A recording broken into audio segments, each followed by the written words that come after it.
Magandang araw sa lahat. The Fraternal Order of Eagles Limbas Law Corner is back to serve the public, the community in the field of law or sa larangan ng batas.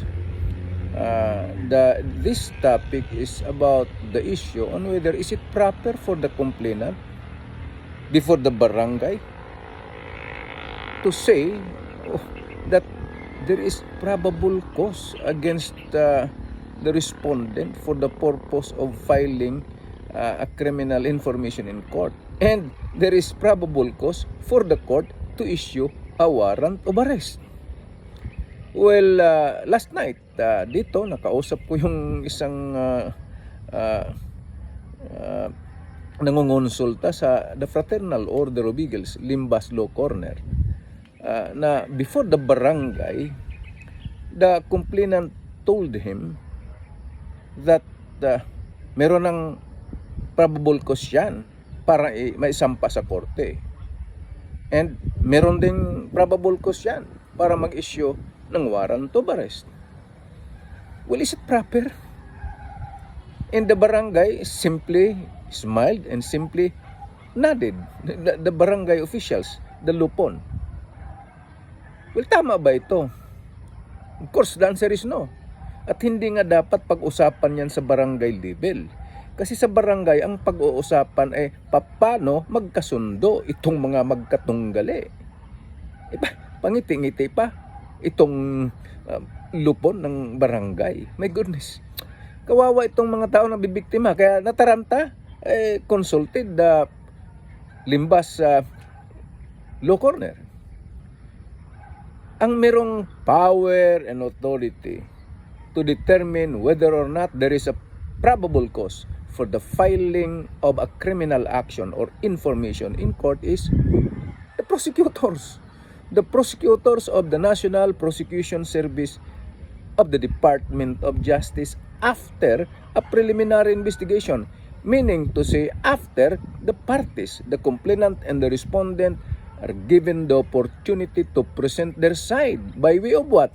Complaint affidavit, affidavit of witnesses, and the counter affidavit of the respondent and its affidavit of witnesses. Nataranta tuloy itong tao. Walang kapangyarihan ang complainant. Ang barangay naman, ba't napabayaan magsalita ng ganun?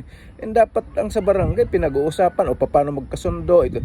Abay, hinayaan pang magsalita yung complainant doon, nataranta tuloy yung tao.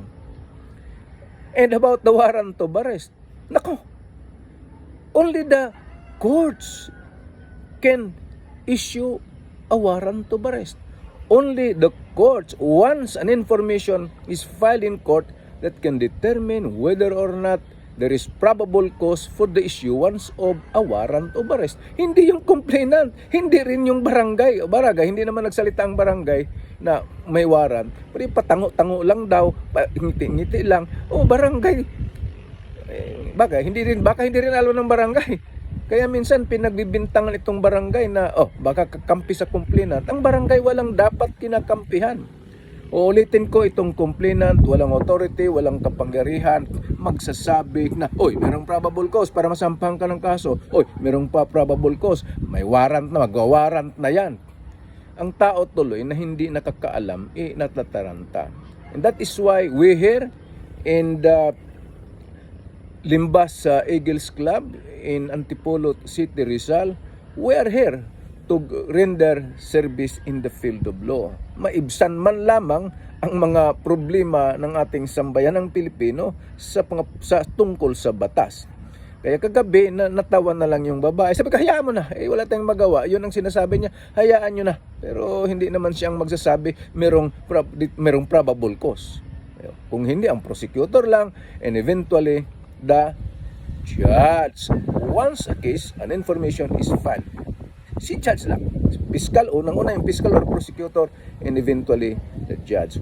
Well, this is another public service of the Fraternal Order of Eagles Limbas Law Corner. Ang Limbas Eagles Club, marami ito, matatagpuan sa Antipolo City, at kami nandirito para lamang magserbisyo sa larangan ng batas at hindi itaas ang pangalan ninuman. Kaya kung napansin ninyo, never na magsasabi ako ng pangalan ko at sino ako. Hindi ganon. Hindi yun ang layunin namin. Ang layunin lang ng Fraternal Order of Eagles maka serbisyo sa sambayanang Pilipino. Maraming salamat.